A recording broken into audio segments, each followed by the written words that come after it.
My name's Quinn Hitchcock. I'm production foreman, shop foreman for Hayes Carpentry in Houston, Texas. We do custom woodworking. And what I'm going to show you today is how to run a jack miter so that you can run cabinet doors at the house.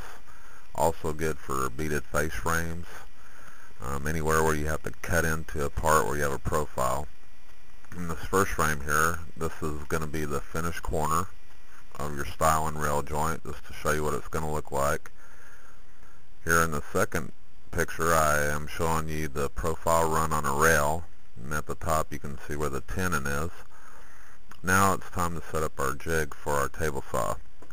First, you need a piece of MDF or plywood wide enough to support your part, and then here in the next picture I'm showing you you're going to make some guide rails for your sliding table. Basically what you're making is a sliding table for your table saw.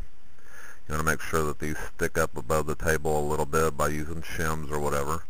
And in this next picture here I'm showing you the platform on the guides, and what we do is we use super glue to line them up, and you'll line up your edge with the table saw edge, and that'll get it pretty square. Next thing you want to do after the super glue dries a little bit is you're going to go ahead and run you a saw kerf a little bit, like halfway through your table, just so you have a reference line to get it square. Then you're going to set your square up there and mark you some lines that are perpendicular to your saw cut.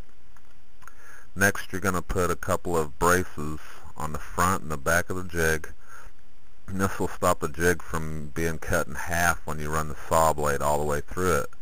Here you can see I've got the two pieces on my saw jig.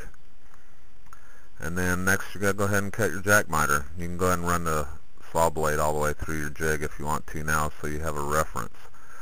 Here you see a profile on a stile, so that you can see what the profile is going to look like.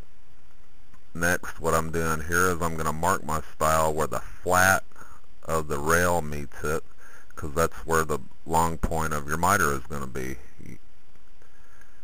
And then this next picture here, I'm showing you I'm actually cutting the jack miter into the stile using the saw kerf as a guide.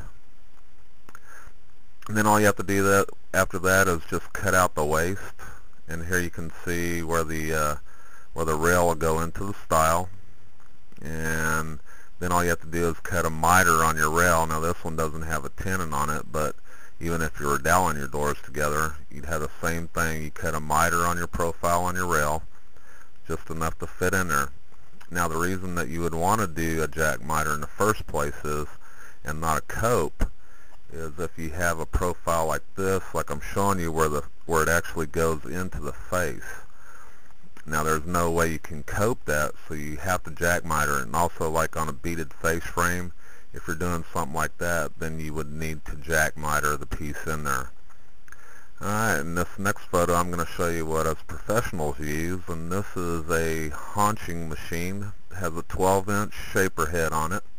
This is from US Concepts, made in America.